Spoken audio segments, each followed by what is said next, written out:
Assalamualaikum warahmatullahi wabarakatuh. Perkenalkan, nama saya Muhammad Nur Hudri dari kelas 10 TBSM 1.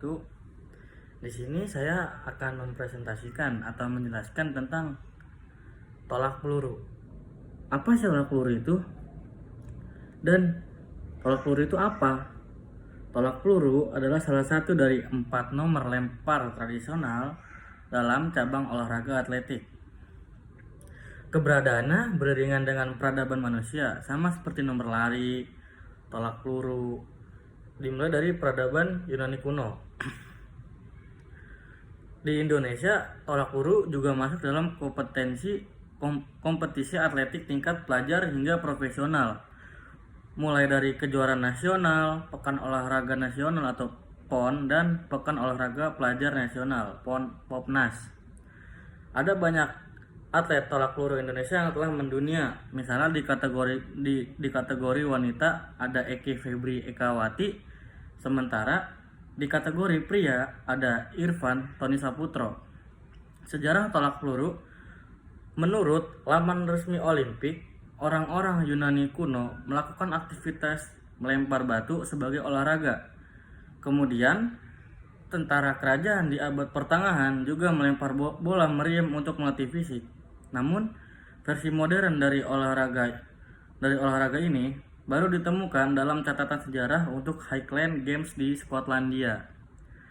Selama abad ke-19, Highland Games menyediakan kompetisi melempar kubus, batu, atau logam dari belakang garis.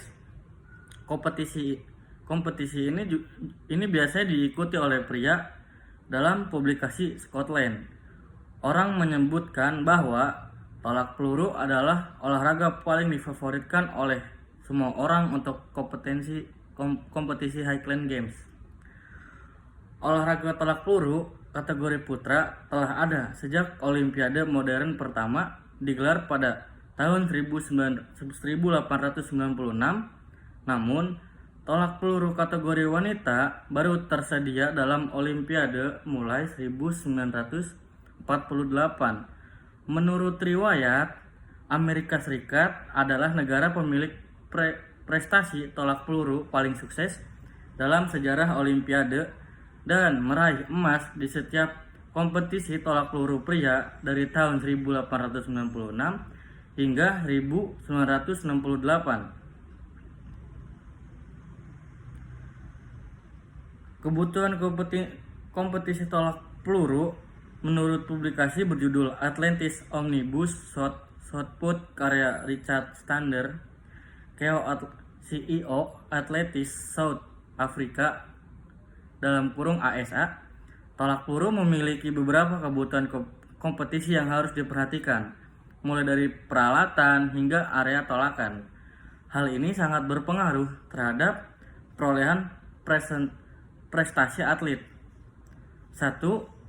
Peluru harus terbuat dari besi padat, kuningan atau logam, apapun yang lebih lunak dari kuningan. Cangkang dan logam tersebut diisi dengan timah atau bahan logam lain.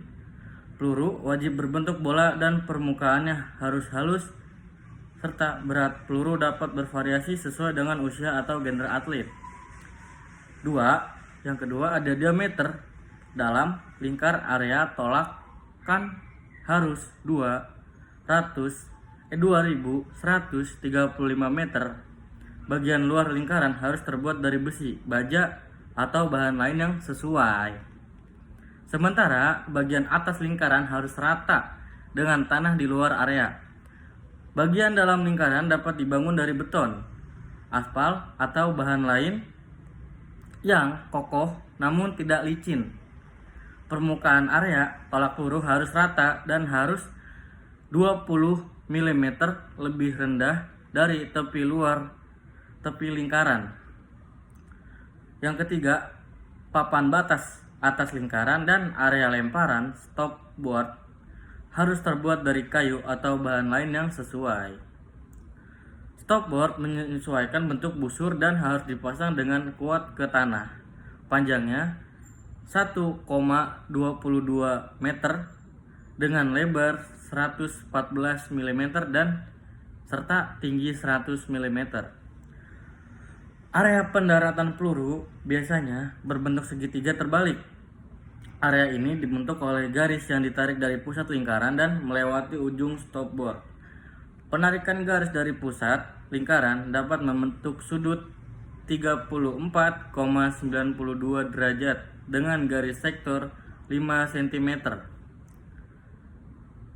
Ada cara meletakkan peluru. Satu, yang pertama, atlet tolak peluru dapat menggunakan beberapa teknik memegang peluru. Tentunya setiap atlet memiliki cara sendiri. Atlet harus meletakkan peluru tepat pada telapak tangan, ujung telapak tangan atau ruas-ruas jari. Yang kedua, lalu angkat peluru ke atas dan letakkan pangkal dagu atau rahang bawah dengan posisi agak turun ke depan bahu.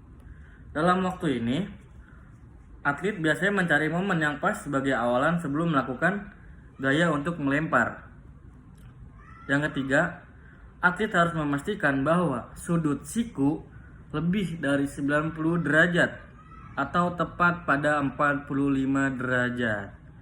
Sementara posisi badan biasanya membentuk sudut 120 derajat.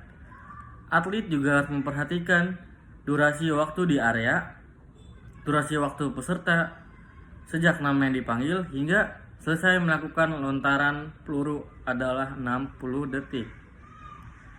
Ada banyak gaya dalam tolak peluru. Yang pertama ada gaya spin, lalu ada gaya O'Brien, lalu ada gaya ortodoks, dan ada lagi masih banyak lainnya. Aturan dasar tolak peluru yang pertama adalah seorang atlet dapat memasuki lingkaran dari segala arah. Yang kedua, peluru harus diletakkan dari dekat ke leher atau dagu. Yang ketiga, tolak peluru harus diselesaikan dalam lingkaran. Yang keempat, atlet tak boleh menyentuh bagian atas stopboard. Yang kelima, peluru harus mendarat sepenuh di dalam sektor. Dan yang keenam, wajib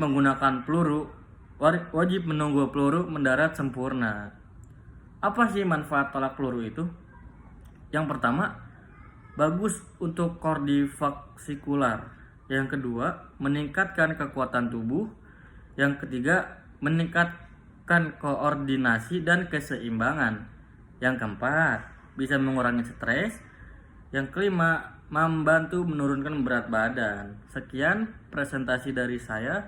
Saya Muhammad Nur Hudri dari kelas 10 TBSM 1. Izin pamit. Sekian, wassalamualaikum warahmatullahi wabarakatuh.